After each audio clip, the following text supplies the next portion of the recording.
Yes.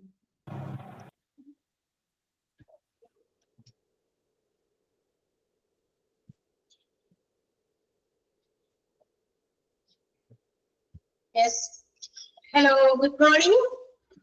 Hello, good morning, Miss. Good morning. Good morning, Miss. Good morning, Miss. Good morning. Good Good morning. morning. Good morning, Miss.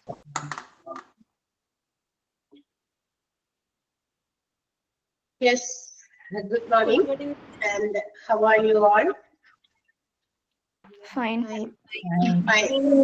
Yes. Happy to hear that you are all doing good. Fine, ma'am. Good. Okay.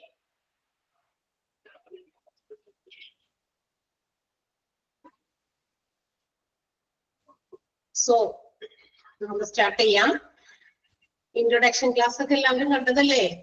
Is there anybody those who have not attended the introduction class?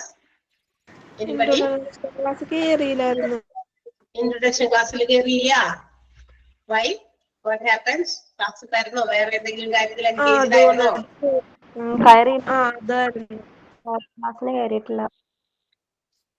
ആണോ?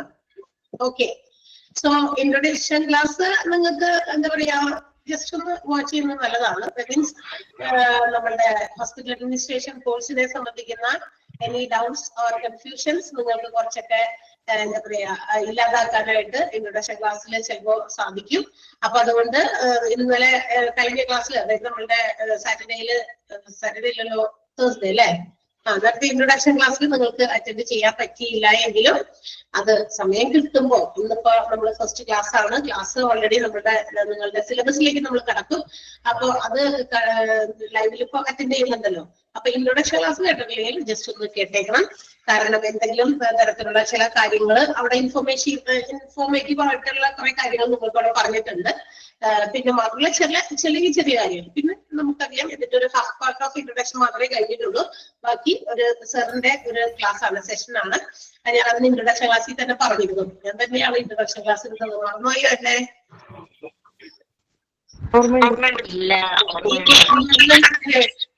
ഈ മുഖം തന്നെയല്ലേ കണ്ടത്? വേറെ ആരെങ്കിലും? Okay. അപ്പോ നമ്മൾ introduction ക്ലാസ്സിൽ അങ്ങനത്തെ കുറച്ച് കാര്യങ്ങളൊക്കെ പറഞ്ഞിരുന്നു. കൂടാതെ ബാക്കി സാറിന്റെ ഒരു ഭാഗം ഉണ്ടെന്ന് പറഞ്ഞു. സാറിന്റെ ക്ലാസ് എന്നാണ് ഇൻഫർമേഷൻ തരും. ഓക്കെ. സോ അതനുസരിച്ച് നിങ്ങൾക്ക് ജോയിൻ ചെയ്യാം. നമുക്കിപ്പോ നമ്മുടെ ക്ലാസ്സുകൾ എന്തായാലും കറക്റ്റ് സമയത്തിന് ക്ലാസ് തുടങ്ങിയില്ലെങ്കിൽ പിന്നെ നിങ്ങളുടെ മിസ്സും പറഞ്ഞത് കുറെ സംശയം ഉണ്ടായിരുന്നു, കുറച്ചൊക്കെ സംശയം തീർന്നിരിക്കുകയായിരുന്നു. പിന്നെ ഇന്ന് ക്ലാസ് ഇല്ല എന്ന് പറഞ്ഞാലോ ശരിയാവില്ലല്ലോ. സോ പറയുന്ന വാക്ക് തന്നെയായിരിക്കണം. തീർച്ചയായിട്ടും നിങ്ങൾക്ക് കഴിഞ്ഞ ക്ലാസ് ഇപ്പൊ ഒരു മിസ് വന്ന് ക്ലാസ് എടുത്തു. മിസ്സിന്റെ പേരൊക്കെ പറഞ്ഞോ? ഓക്കെ. പേരൊക്കെ ഓർത്തിരുന്നോട്ടാ. മൂന്നോ നാല് ടീച്ചേഴ്സ് നിങ്ങളുടെ മുമ്പിൽ ഇങ്ങനെ പ്രത്യക്ഷപ്പെടും. അപ്പോ ടീച്ചേഴ്സിന്റെ പേരുകളൊക്കെ ഒന്ന് ജസ്റ്റ് അറിഞ്ഞിരിക്കണം. എന്തിനാന്ന് വെച്ചാലേ, മോസ്റ്റ് പ്രോബബ്ലി എന്തിനാന്ന് വെച്ചിട്ടുണ്ടെങ്കിൽ ഈ ടീച്ചേഴ്സ് ഓരോരുത്തരും എടുക്കുന്ന ചാപ്റ്റർ ഏതാണെന്ന് ഒന്ന് ഐഡന്റിഫൈ ചെയ്യാനാണ്. ഒന്ന്, പണ്ട് നമ്മുടെ സ്കൂളിലെ ബുക്കുകളിൽ നെയിം സ്ലിപ്പ് പേരൊക്കെ എഴുതി ഒട്ടിക്കും. ഓരോ സബ്ജക്ട് തിരിച്ചറിയാൻ വേണ്ടി നമ്മൾ ഓരോ നോട്ട്ബുക്കിലും പേരെഴുതി, സ്റ്റാൻഡേർഡ് എഴുതി, ഡിവിഷൻ എഴുതി, റോൾ നമ്പർ എഴുതി നമ്മളുടെ ആ ബുക്ക് ഏതാണ് അത് സബ്ജക്ട് ചെയ്തു അല്ലെ. പക്ഷെ ഇപ്പൊ നമുക്ക് ഇവിടെ നമ്മൾ ചെയ്തത് പോരാത്തതിന് നമ്മൾ ഓൺലൈൻ ക്ലാസ്സുകളാണ് അറ്റൻഡ് ചെയ്യുന്നത്. സോ ആ ഒരു കണ്ടിന്യൂറ്റി കിട്ടാനും ചാപ്റ്റേഴ്സ് അങ്ങോട്ടും ഇങ്ങോട്ടൊക്കെ ക്ലാഷ് ആകാതിരിക്കാനും ഒക്കെ നിങ്ങൾ ടീച്ചേഴ്സിന്റെ പേര് കൃത്യമായിട്ട് നോട്ട് ചെയ്ത് വെക്കുക. അതായത് നിങ്ങൾ ടീച്ചർ പഠിപ്പിക്കുന്ന ടോപ്പിക് ഓൾറെഡി ടീച്ചർ പറയും ഇന്ന ചാപ്റ്റർ ആണ് ഞാൻ എടുക്കുന്നത് എന്നുള്ളത്. ഓക്കെ. സോ അതനുസരിച്ച് ആ ടോപ്പിക്കിൽ അല്ലെങ്കിൽ നിങ്ങളുടെ കയ്യിലെ നോട്ട് തരും. നിങ്ങൾക്ക് നോട്ടൊക്കെ നിങ്ങളിലേക്ക് എത്തും. അപ്പൊ ആ നോട്ട് എന്താണോ നിങ്ങൾ ഏത് രീതിയിലാണ് എടുത്തു വെച്ചിരിക്കുന്നത് അതിൽ ആ ടീച്ചറിന്റെ പേരൊന്ന് മെൻഷൻ ചെയ്ത് വെക്കാം. അപ്പൊ ഇന്ന ചാപ്റ്റർ എടുത്തത് ഇന്ന ടീച്ചറാണ്. ഓക്കെ. സോ അതാണ്. നമുക്ക് സെപ്പറേറ്റ് ഒരു നോട്ട് ബുക്കിന്റെ ആവശ്യമുണ്ടോ എന്ന് ചോദിച്ചു കഴിഞ്ഞാൽ ഇല്ല എന്ന് വേണമെങ്കിൽ പറയാം. ബിക്കോസ് നമ്മൾ എന്താ പറയാ ഇവിടെ എടുക്കുന്ന പോർഷൻസ് നിങ്ങൾ ചെയ്യുന്ന ആ നോട്ടുകളിലും ഉള്ളത് തന്നെയാണ്. എക്സ്ട്രാ നമുക്ക് അതിന്റെ ഉള്ളിലേക്ക് ചകഞ്ഞു പോയി ഒരുപാട് ഡീറ്റെയിൽ ആയിട്ട് ഉള്ളിലേക്ക് നമുക്ക് പോകാനില്ല. ബിക്കോസ് നമ്മൾ പഠിക്കുന്നത് ഹോസ്പിറ്റൽ അഡ്മിനിസ്ട്രേഷൻ ആണ്. To administer, to manage each and every activities of a hospital. അതാണ് നമ്മൾ ചെയ്യുന്നത്. അല്ലാണ്ട് നമ്മൾ എന്താ പറയാ ഹോസ്പിറ്റൽസിലെ ഡോക്ടേഴ്സ് ചെയ്യുന്ന ഡ്യൂട്ടി നമ്മൾ ചെയ്യുന്നില്ല, നഴ്സസ് ചെയ്യുന്ന ഡ്യൂട്ടി നമ്മൾ ചെയ്യുന്നില്ല. ഞാൻ പറഞ്ഞല്ലോ അല്ലെ? ഹോസ്പിറ്റൽ അഡ്മിനിസ്ട്രേറ്ററിന്റെ ഡ്യൂട്ടി എന്ന് പറയുന്നത് ഒരു ബേർഡ് ഐ വ്യൂ ആണ്. That means to manage and schedule each and every activities of a hospital.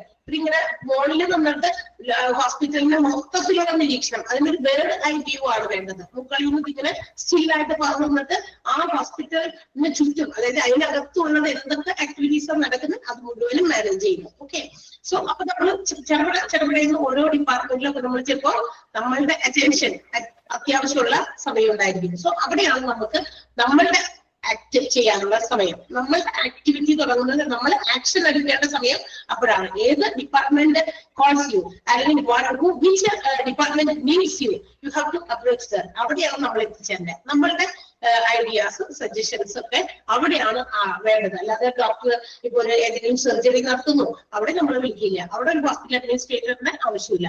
അവിടെ surgery will be conducted by the doctor himself. കൂടെ ഡോക്ടറെ ഹെൽപ്പ് ചെയ്യുന്ന അസിസ്റ്റൻസും അതുപോലെ തന്നെ നഴ്സസും ഒക്കെ ഉണ്ടായിരിക്കും, അവരായിരിക്കും. അപ്പൊ ഇവിടേക്ക് എന്തെങ്കിലും കാര്യങ്ങളൊക്കെ നടക്കുന്നുണ്ട് എന്നുള്ള കാര്യം നമ്മളൊന്ന് അറിഞ്ഞിരിക്കണം. എന്നാലേ നമുക്ക് ഇതൊക്കെ മാനേജ് ചെയ്യാൻ പറ്റുള്ളൂ. ഓക്കെ, സോ നമ്മുടെ നോട്ട് തന്നെയാണ് ഏറ്റവും ഇമ്പോർട്ടന്റ് ആയിട്ടുള്ള നിങ്ങളുടെ പഠിക്കാനുള്ള ആ ഒരു മെറ്റീരിയൽ എന്ന് പറയുന്നത്. So I think there is no need of making or maintaining another notebook for it. ഇല്ല, എനിക്ക് നോട്ട്ബുക്കിൽ എഴുതി മാത്രമേ പഠിക്കാൻ പറ്റുള്ളൂ എന്നുള്ള ചില ആളുകളുണ്ടായിരിക്കും.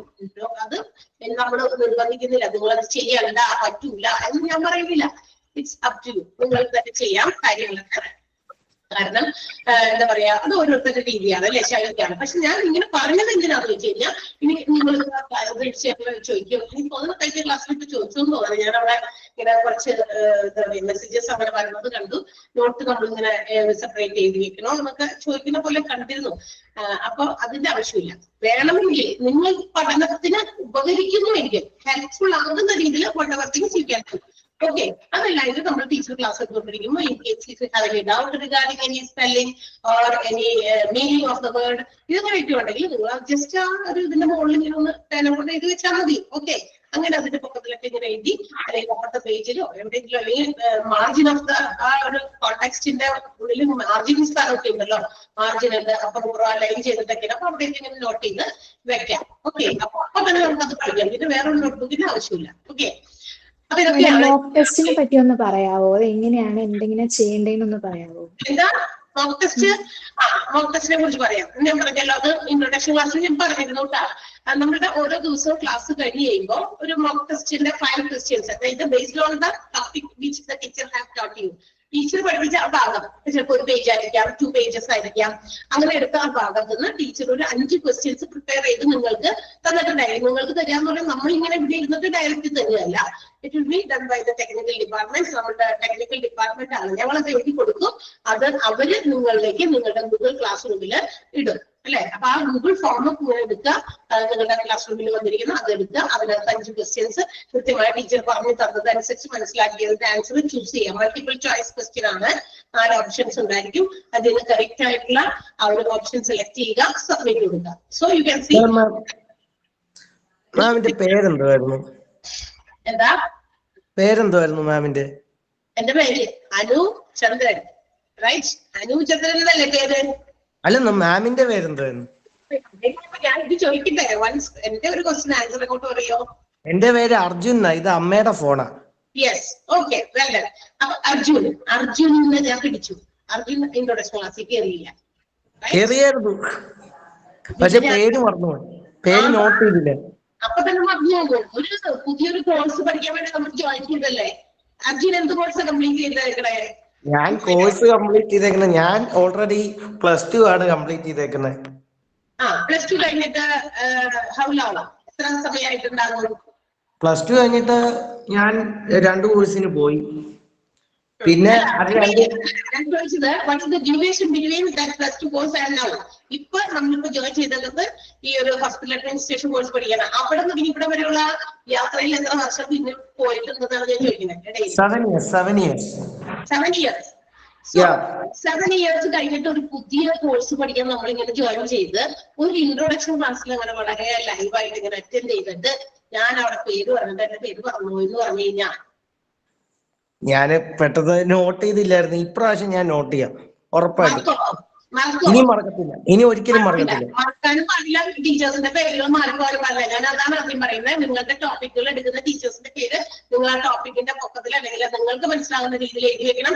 അല്ലെങ്കിൽ ബുദ്ധിമുട്ടാണ്. കാരണം ഇവിടെ ഞാൻ പറഞ്ഞു ഇത് 52 ചാപ്റ്റേഴ്സ് അടങ്ങുന്ന 4 മൊഡ്യൂൾസ് ആണ് നിങ്ങൾക്ക് പഠിക്കാനുള്ളത്. ഓക്കെ, ഈ 4 മൊഡ്യൂൾസിൽ 13, 11, 13 അങ്ങനെ ഒരു 52 ചാപ്റ്റേഴ്സ് ആയിട്ടാണ് കിടക്കുന്നത്. അപ്പൊ ഈ 52 ചാപ്റ്റേഴ്സ് എടുക്കുമ്പോൾ അപ്പൊ ഇത് എല്ലാവരും ഒരാൾ ഒരു ദിവസം ഒരു ക്ലാസ് എടുത്തു, അതിന്റെ കണ്ടിന്യൂഷനല്ല അടുത്ത ആൾ വന്നിരിക്കുന്നത് എടുക്കുന്നത്. മനസ്സിലായോ? അടുത്ത ടോപ്പിക് എടുക്കുക. സോ ദാറ്റ് ഒബ്വിയസ്ലി നമുക്ക് എന്ത് ചെയ്യാം, മാറി പോകും. കാരണം ഒരു ദിവസം 2 ക്ലാസ്സസ് ഇത് രണ്ടാളും. ഇപ്പൊ ടീച്ചർ ടീച്ചറാണ് ഒന്ന് ക്ലാസ് എടുത്തിട്ട് പോയത്. ടീച്ചറിന്റെ topic that means the introduction of hospital administration എന്ന് പറയുന്ന കോഴ്സ് പഠിക്കുമ്പോൾ ഹോസ്പിറ്റൽസ് എവിടെ നിന്നാണ് ഇൻട്രൊഡ്യൂസ് ചെയ്തത്, എവിടെ നിന്നാണ് ഇതിന്റെ ഉത്ഭവം എന്നുള്ള ഒരു ക്ലാസ്സാണ് ടീച്ചർ എടുത്തിട്ട് പോയത് അല്ലേ? റൈറ്റ്? അപ്പൊ ടീച്ചറുടെ ടോപ്പിക് എടുത്ത് പോകും. അടുത്ത ചാപ്റ്റർ രണ്ടാമത്തെ ചാപ്റ്റർ എടുക്കണമെന്നില്ല. ഞാൻ വന്നിട്ട് എന്റെ ചാപ്റ്റർ ആയിരിക്കും എടുക്കാം, എന്റെ ചാപ്റ്റർ ആയിരിക്കും ഞാൻ എടുക്കാം. അപ്പൊ ആ ടീച്ചേഴ്സ് ഏതൊക്കെ ചാപ്റ്റർ എടുക്കുന്നു എന്നുള്ളത് മനസ്സിലാക്കാനും ആ ടീച്ചർ ഐഡന്റിഫൈ ചെയ്യാനും ഉപകരിക്കും. So don't forget the name. My name is Nisha. Nisha. Nisha എവിടെ കേൾക്കാം. അതുകൊണ്ട് വലിയ കാര്യമായിട്ട് മറക്കാൻ വഴിയില്ല. ടീച്ചറുടെ പേര് ചിലപ്പോൾ മറന്നു വരും. കാരണം അതൊക്കെ ഇച്ചിരി വേറെ പേരുകളാണ്. ഓക്കെ ടീച്ചർ, വേറൊരു ഡൗട്ട്. പക്ഷെ ഇന്ന് ടൈം ടേബിളില് മൈൽഡ് റോസ് എന്നും രമ്യ എന്നും ആണല്ലോ. അതിനൊരു കാരണമുണ്ട്. സോറി. അപ്പൊ എന്താ പറയാ, രമ്യ മിസ് ആണെന്ന് വിചാരിച്ചോ? മിസ് അണ്ടർസ്റ്റാൻഡ് ചെയ്തതാണ്. നിങ്ങൾക്ക് ടൈം ടേബിൾ കിട്ടിയല്ലേ? ഓക്കെ, അത് ചെറിയൊരു അഡ്ജസ്റ്റ്മെന്റ് ആണ് അവിടെ. കാരണം രമ്യ ടീച്ചറിന്റെ ക്ലാസ് വരുന്നത് തേഴ്സ്ഡേയിലാണ്. സോ അതെ, I M in need of A leave on Thursday. അതുകൊണ്ട് എനിക്കൊരു ലീവ് തേഴ്സ്ഡേ വേണം. സോ എന്റെ ക്ലാസ് അവിടെ മിസ്സായി പോകും. കാരണം നിങ്ങളെ കാണാണ്ട് എനിക്ക് ഈ ഒരാഴ്ച നിൽക്കാൻ പറ്റില്ല. അതുകൊണ്ട് വ്യാഴാഴ്ചത്തെ ക്ലാസ് ഞാൻ അഡ്ജസ്റ്റ് ചെയ്ത് പിന്നെ ഞാനാന്ന് വിചാരിച്ചു, അല്ലെങ്കിൽ എന്റെ ക്ലാസ് പോകില്ലേ. അപ്പൊ നിങ്ങളെ സാധാരണ ഇങ്ങനല്ല, ഇങ്ങനല്ല. അല്ല, വേറെ ദിവസങ്ങളിൽ ഇങ്ങനല്ല. അപ്പൊ ഇന്ന് മാത്രമേ ഉള്ളൂ. യെസ്, ഇന്ന് മാത്രം അഡ്ജസ്റ്റ്മെന്റ് ആണ്. ഓക്കെ, വ്യാഴാഴ്ചത്തെ ക്ലാസ് എനിക്ക് വ്യാഴാഴ്ചയാണ് കഴിഞ്ഞത്, തേഴ്സ്ഡേയിലാണ്. ആ ക്ലാസ് ഞാൻ മിസ്സിലേക്ക് കൊടുത്തു. കാരണം എനിക്ക് അന്ന് ഒരു ലീവ് എടുക്കണം. അതുകൊണ്ട് ഞാൻ ആ ക്ലാസ് ഒന്ന് മിസ്സിന് കൊടുത്തിട്ട് മിസ്സിന്റെ ഇന്നത്തെ ടൈമിലുള്ള ക്ലാസ് ഞാൻ ഒന്ന് തീർന്നു. ക്ലിയർ അല്ലേ? Clear. Yes. So now let's start our classes. നമുക്ക് ക്ലാസ് തുടങ്ങാം. ഞാനിവിടെ ഒന്ന് മ്യൂട്ട് ചെയ്ത് നോക്കട്ടെ കേട്ടോ, അല്ലെങ്കിലേ ചിലപ്പോ അല്ലെങ്കിൽ ഡിസ്റ്റർബൻസ് വരും. പറയൂ. ടെക്സ്റ്റ് ബുക്ക് കിട്ടിയിട്ടില്ല. അപ്പൊ അണ്ടർലൈൻ ചെയ്ത് ടെസ്റ്റ് ഇല്ലല്ലോ. ടെക്സ്റ്റ് ബുക്ക് നിങ്ങൾക്ക് കിട്ടും. നിങ്ങൾക്ക് ഏത് രീതിയിലാണോ നിങ്ങളുടെ PROs നിങ്ങളോട് കോൺടാക്ട് ചെയ്തപ്പോ പറഞ്ഞിരിക്കുന്നത്, ഏത് മീഡിയ നിങ്ങൾക്ക് എത്തിച്ചു തരുമെന്നോ എന്തെങ്കിലും പറഞ്ഞിട്ടുണ്ടെങ്കിൽ, ഇപ്പൊ ചിലപ്പോ നമുക്ക് ഇതൊക്കെ നിങ്ങളുടെ ക്ലാസ് റൂമിലേക്ക് ഇട്ട് തരും. ഇതിവിടെ നടക്കുന്ന ക്ലാസ്സിന്റെ PDF ആയിട്ടോ അങ്ങനെയൊക്കെ ചിലപ്പോൾ തരും. വട്ടവർ ഇറ്റ് അത് നിങ്ങളിലേക്ക് എത്തും. ഇപ്പൊ തൽക്കാലം ഇന്ന് നിങ്ങൾക്ക് അണ്ടർലൈൻ ചെയ്യാൻ പറ്റില്ലെങ്കിൽ നോ പ്രോബ്ലം. നെക്സ്റ്റ് ഡേ നിങ്ങൾക്ക് അത് എങ്ങനെ കിട്ടുന്നോ, നിങ്ങളുടെ സ്റ്റഡി മെറ്റീരിയൽ നിങ്ങൾ എപ്പോഴും നിങ്ങളുടെ കയ്യിൽ കിട്ടുന്നോ ആ സമയം മാർക്ക് ചെയ്താൽ മതി. അപ്പൊ ടീച്ചർ ഒന്നുകൂടി ഒന്ന് റിപ്പീറ്റ് ചെയ്യുന്നത് ഞാൻ ടീച്ചേഴ്സിനോട് പറഞ്ഞേക്കാം. മനസ്സിലായോ? അണ്ടർലൈൻ ചെയ്ത പോർഷൻ ഒന്നുകൂടി അവർക്കൊന്ന് മനസ്സിലാക്കി കൊടുക്കണം. കുട്ടികളുടെ കയ്യിൽ ഇപ്പൊ അവരുടെ കയ്യിൽ ആ മെറ്റീരിയൽ ഇല്ലാത്തത് കൊണ്ട് നിങ്ങൾ വൺസ് അഗൈൻ ഒന്നുകൂടി മാർക്ക് ചെയ്ത് കൊടുക്കണം എന്ന് പറഞ്ഞേക്കാം. ഓക്കെ, റെക്കോർഡഡ് ക്ലാസ് വന്നിട്ട് ക്ലാസ് റൂമിൽ കിട്ടുമല്ലോ മാം. ഇപ്പൊ പറഞ്ഞിട്ട് പോയാലും ഈ റെക്കോർഡഡ് ക്ലാസ് പിന്നെ എപ്പോഴും നോക്കിയാലും അതിൽ കാണുമല്ലോ. ഉണ്ടാവും. ഈ റെക്കോർഡ് ഇതിപ്പോ ഓൾറെഡി റെക്കോർഡിംഗ് ആണ്. ഗൂഗിളുകാർ റെക്കോർഡ് ചെയ്തുകൊണ്ടിരിക്കാം. കിട്ടണതാ ക്ലാസ്? എന്തോ റെക്കോർഡഡ് ക്ലാസ് എങ്ങനെ കാണാൻ പറ്റണേന്ന് നിങ്ങളുടെ ഗൂഗിൾ ക്ലാസ് റൂമിൽ ചെക്ക് ചെയ്ത് നോക്ക്. ആർക്കെങ്കിലും ഇതുപോലെ ഇൻട്രൊഡക്ഷൻ ക്ലാസ് ഉണ്ടായിരുന്നല്ലോ. അപ്പൊ ഒരു മിനിറ്റ്, ഞാൻ ചോദിക്കുന്നതിന് മറുപടി പറയാം.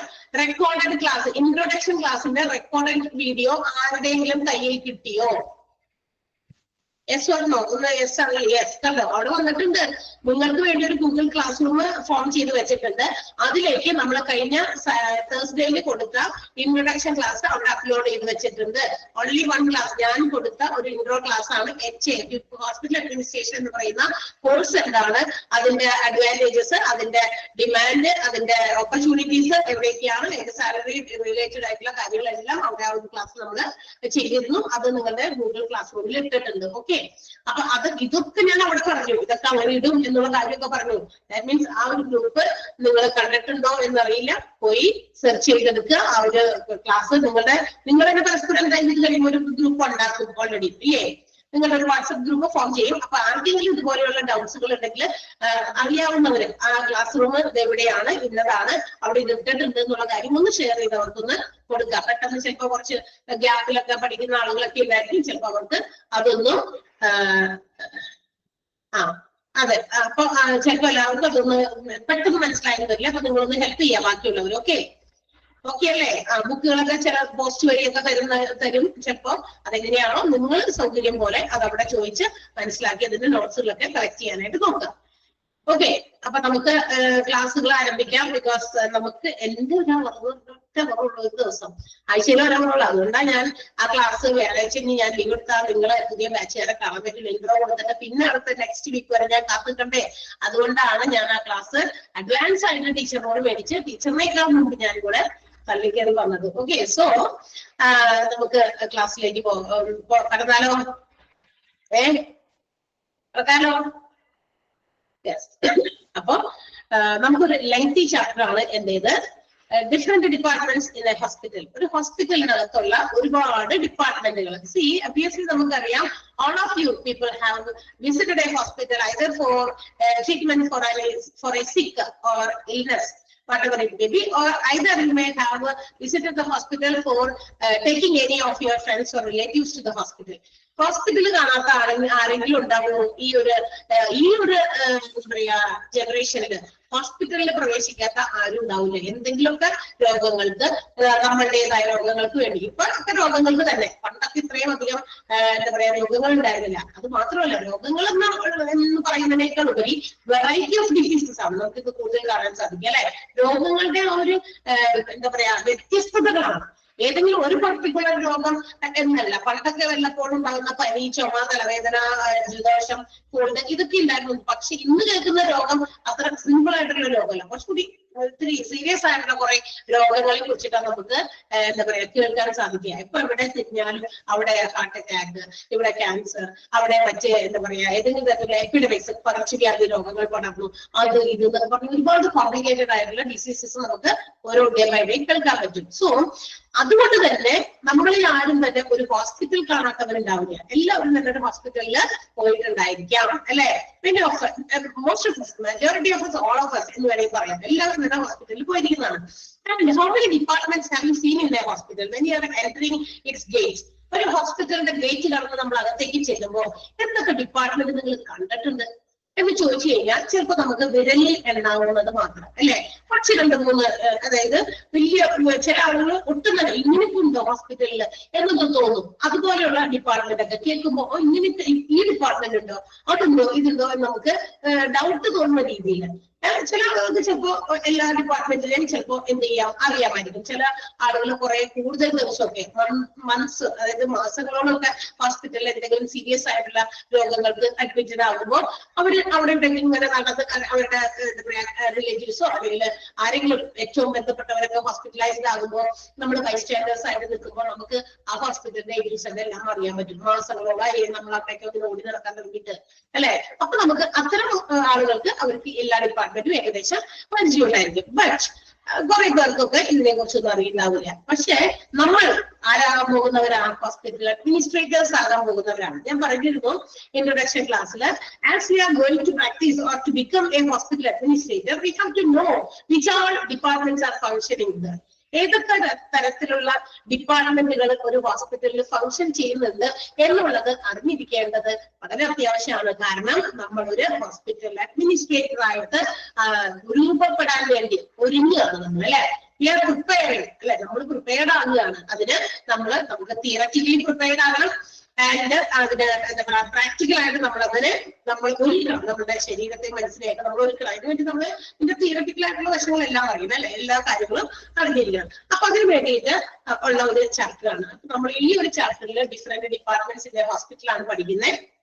കൂടാതെ ഈ ഒരു ഡിപ്പാർട്ട്മെന്റുകളെല്ലാം തന്നെ നമുക്ക് ഓരോ ഇൻഡിവിജ്വൽ ചാപ്റ്റേഴ്സ് ആയിട്ട് നിങ്ങളുടെ സിലബസിൽ ഇൻക്ലൂഡഡ് ആണ്. Okay, each and every departments which we are going to mention here will be detailed explanation will be there in each chapters. Where chapter department അത് ഓരോന്നുണ്ട്. ഓക്കെ, അപ്പൊ അതിന് മുമ്പ് നമ്മൾ ഈ ഒരു ഡിപ്പാർട്ട്മെന്റുകളൊക്കെ നമുക്കൊന്ന് അറിഞ്ഞിരിക്കണം. സോ ഒരു പേര് കൊണ്ട് മാത്രം പറയാൻ പറ്റുള്ളൂ. ബിക്കോസ് ഇതിന്റെ ഡീറ്റെയിൽഡ് എക്സ്പ്ലനേഷൻ കഴിയുമ്പോഴേക്കും മോസ്റ്റ് ഓഫ് ദ ചാപ്റ്റേഴ്സ് വേറെ ടീച്ചേഴ്സ് വന്ന് എടുത്തിട്ടുണ്ടായിരിക്കും. പക്ഷെ ഇതിന്റെ ഒരു സം ടോട്ടൽ ഇവിടെ കിടക്കുകയാണ്. എല്ലാത്തിന്റെയും ഒരു പൂർണ്ണ രൂപത്തിലുള്ള ഓരോ ചെറിയ ചെറിയ കാര്യങ്ങളായിട്ട് ഈ ഒരു ഹോസ്പിറ്റൽ ഡിപ്പാർട്ട്മെന്റ് എന്ന് പറയുന്ന ചാപ്റ്ററിലാണ് കിടക്കുന്നത്. So let's see.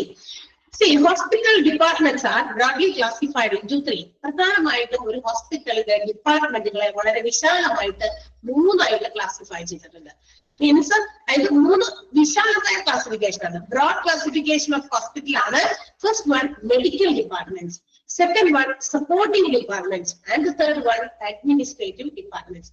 ഇപ്പൊ ഹോസ്പിറ്റലിന്റെ ഡിപ്പാർട്ട്മെന്റുകളെ broad classification നമ്മൾ നോക്കിയാൽ we can see it's classified as medical department, then second one supporting department and the third one administrative departments. Okay, അപ്പൊ ഇങ്ങനെ 3 ആയിട്ട് തരംതിരിച്ചിട്ടുണ്ട്. അപ്പൊ നിങ്ങൾ വിചാരിക്കും 3 എണ്ണമുള്ളൂ, അതിന്റെ ഇടയിൽ എന്തൊക്കെ ഉണ്ടല്ലോ. Again, these 3 departments are further classified into various sections. വീണ്ടും ഈ 3 ഡിപ്പാർട്ട്മെന്റുകളെയും വേറെ വേറെ ക്ലാസിഫിക്കേഷൻസ് കൊടുത്തിട്ടുണ്ട്. സോ അങ്ങനെ എന്താണ് ക്ലാസിഫിക്കേഷൻ? പ്രധാനമായിട്ട് ഈ 3 ക്ലാസിഫിക്കേഷൻ ആണ്. അത് മെഡിക്കൽ ഡിപ്പാർട്ട്മെന്റ്. അപ്പോ ആസ് ദ നെയിം ഇൻഡിക്കേറ്റ്സ്, നിങ്ങൾ ആ പേരൊന്ന് കേട്ടാൽ നിങ്ങൾക്ക് മനസ്സിലാക്കും മെഡിക്കൽ ആണ്. Medical means the treatment or the type of treatment which is provided by the hospital. എന്ത് തരത്തിലുള്ള ട്രീറ്റ്മെന്റ് ആണ് വരുന്ന പേഷ്യന്റിന് പ്രൊവൈഡ് ചെയ്യുന്നത്, ആ ഒരു ബേസിസിലാണ് മെഡിക്കൽ ഡിപ്പാർട്ട്മെന്റ് എന്ന് ക്ലാസിഫൈ ചെയ്തിരിക്കുന്നത്. 2 types of treatments are provided to the patients, those who are entering the hospital. ഹോസ്പിറ്റലിൽ വരുന്ന പേഷ്യൻസിന് 2 രീതിയിലുള്ള ട്രീറ്റ്മെന്റുകളാണ് ഹോസ്പിറ്റലിൽ പ്രൊവൈഡ് ചെയ്യുന്നത്. which are they? OPD and IPD. കേട്ടോ? OPD means എന്താണ് മനസ്സിലായോ? OPD, yes, outpatient department, and IPD inpatient department അല്ലെ. ഇങ്ങനെ ഏത് ടൈപ്പ് ഓഫ് എന്താ പറയാ ട്രീറ്റ്മെന്റ് ആണ് കൊടുക്കുന്നത്? ഇൻപേഷ്യന്റ് ആണോ ഔട്ട് പേഷ്യന്റ് ആണോ? ഇൻപേഷ്യന്റ് ഡിപ്പാർട്ട്മെന്റ് IPD അല്ലെങ്കിൽ OPD out patient department. OPD എന്ന് പറഞ്ഞാൽ ഔട്ട് പേഷ്യന്റ് ഡിപ്പാർട്ട്മെന്റ് എന്താ? ഇന്നത്തെ നമ്മളിപ്പോ എന്തെങ്കിലും ഒരു പനി വന്നു, എനിക്ക് തലവേദന വന്നു, അപ്പൊ 2 ദിവസമായിട്ട് കുറയുന്നില്ല, ആദ്യം നമ്മൾ സ്വയം ഡോക്ടർമാരാകും ഇല്ലേ?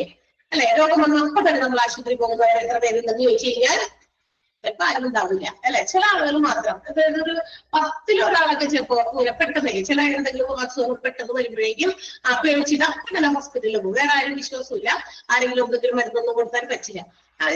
അതാണ് ശരിയായ രീതി, അതാണ് ശരിക്കും. പക്ഷെ നമ്മളൊക്കെ എന്താ ചെയ്യാ? 1-2 പ്രാവശ്യമൊക്കെ എവിടെയെങ്കിലും ഇരിക്കണം മരുന്ന്. ഇപ്പൊ പനി വന്നു, അവിടെ എവിടെയെങ്കിലും വല്ല ഡോളോ ഇരിക്കുന്നുണ്ടോ, പാരാസെറ്റമോൾ ഇരിക്കുന്നുണ്ടോ, അല്ലെങ്കിൽ വേറെ എന്തെങ്കിലും ഒക്കെ ഉണ്ടോ, അല്ലെങ്കിൽ ഇത്തിരി ചുക്കുകാപ്പി ഉണ്ടാക്കി കഴിക്കാം. ഇങ്ങനെയൊക്കെയുള്ള സ്വയം ചികിത്സാ രീതികൾ നമ്മൾ അവലംബിക്കും അല്ലെ. അങ്ങനെയല്ലേ ചെയ്യാറ്? ഞങ്ങളുടെ നാട്ടിലൊക്കെ അങ്ങനെയാട്ടോ. നിങ്ങളുടെ നാട്ടിൽ അങ്ങനെയാണോ? എത്ര നമ്മള് എന്താ പറയാ ഇതാണെങ്കിലും നമ്മൾ വിചാരിക്കും അങ്ങനെ ചെയ്താൽ മതി എന്ന് വിചാരിച്ച് നമ്മൾ 1-2 ദിവസമൊക്കെ അങ്ങനെ കഴിയും. എന്നിട്ട് നമുക്ക് പറ്റിയില്ലെങ്കിൽ എന്ത് ചെയ്യാം? നെക്സ്റ്റ് ഡേ നമ്മൾ 3-ാമത്തെ ദിവസമൊക്കെ ഹോസ്പിറ്റലിൽ പോകും. ആൻഡ് നമ്മൾ ഹോസ്പിറ്റലിൽ ചെല്ലുമ്പോൾ when we are going to the hospital and taking the treatment for that particular day, ആ ഒരു ദിവസം നമ്മൾ പോകുന്നു, ഡോക്ടറെ കാണുന്നു, ഡോക്ടർ മരുന്നൊക്കെ കുറിച്ചിരുന്നു, ഫാർമസി പോയി മരുന്ന് കളക്ട് ചെയ്യുന്നു, and we are going home, വീട്ടിൽ പോകുന്നു. ഇതാണ് OPD ഔട്ട് പേഷ്യന്റ് ഡിപ്പാർട്ട്മെന്റ്. അതായത് ആ ഒരു ദിവസത്തെ ചികിത്സയ്ക്ക് വേണ്ടി വരുന്നത്, അതിനെയാണ് OPD. അതൊരു ടൈപ്പ് ഓഫ് ട്രീറ്റ്മെന്റ്.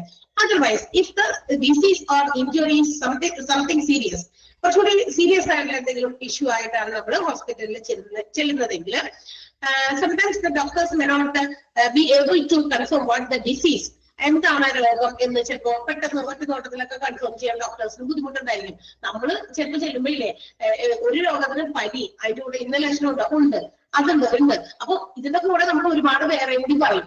അപ്പൊ ഡോക്ടർമാർക്ക് കൺഫ്യൂഷൻ ആയി, എന്താണ് പർട്ടിക്കുലർ ഈ ഒരു ആളുടെ രോഗം. അപ്പൊ അതിന് have to make some test, എന്തെങ്കിലുമൊക്കെ ടെസ്റ്റ് നടത്തണം.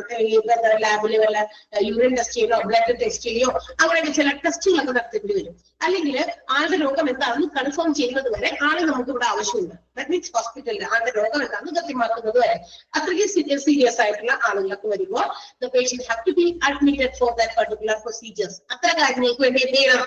എല്ലാ ദിവസവും ഡോക്ടർക്ക് വീട്ടിൽ പോയി നോക്കാൻ പറ്റുമോ?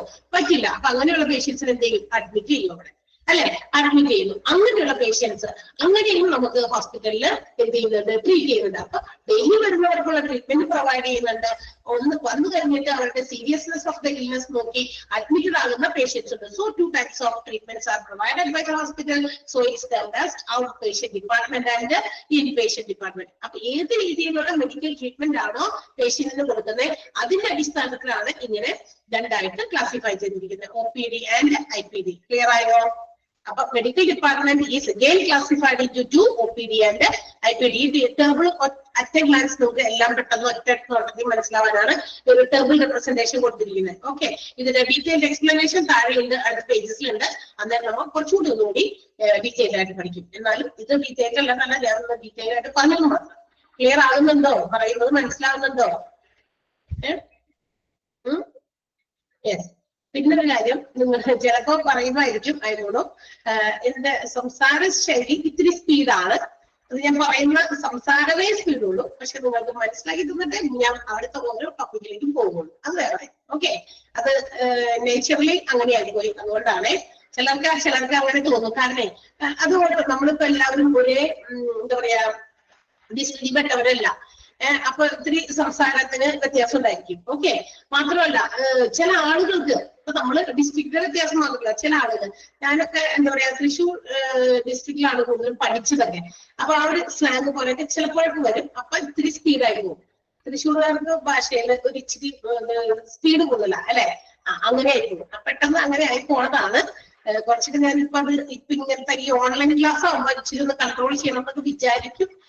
പക്ഷെ ഇടയ്ക്കൊക്കെ വീണ്ടും കയ്യിൽ പോകും, സ്പീഡായി പോകും. Okay, I will try. So അപ്പൊ അടുത്തത് എന്താ? Then the next classification is supporting department. അപ്പൊ നമ്മൾ നേരത്തെ പറഞ്ഞു ഹോസ്പിറ്റൽ ഡിപ്പാർട്ട്മെന്റിനെ ബ്രോഡ് ആയിട്ട് 3ആയി ക്ലാസിഫൈ ചെയ്യുന്നു. Okay, that is first one medical department. അതിനകത്ത് വരുന്ന 2 ക്ലാസിഫിക്കേഷൻ ആണ് OPDയും IPDയും. OPDയുടെയും IPDയുടെയും ഫുൾ ഫോം അറിയില്ലാത്തവർ അവിടെ ജസ്റ്റ് ഒന്ന് നോട്ട് ചെയ്ത് വെക്കാം. നിങ്ങളുടെ നോട്ട്ബുക്കിൽ എവിടെയാണോ നിങ്ങൾ ഇപ്പൊ തൽക്കാലം എഴുതുന്ന അവിടെ ചെയ്യാം. അതിനുശേഷം നിങ്ങളുടെ നോട്ട് ഏത് രീതിയിൽ നിങ്ങൾ എഴുതുന്നോ, മേബി ടെക്സ്റ്റ് ബുക്ക് ആയിരിക്കും, ചിലർക്ക് ടെക്സ്റ്റ് ബുക്ക് ഞങ്ങൾക്ക് വേണ്ട ഇന്ന രീതിയിൽ അവിടെ PDF എടുക്കും, അങ്ങനെയൊക്കെ ആയിരിക്കും. whatever it may be അവിടെ പിന്നീട് എഴുതി വെക്കുക കേട്ടാ. OPD out patient department full form ഒക്കെ ഇമ്പോർട്ടന്റ് ആണ്. IPD in patient department.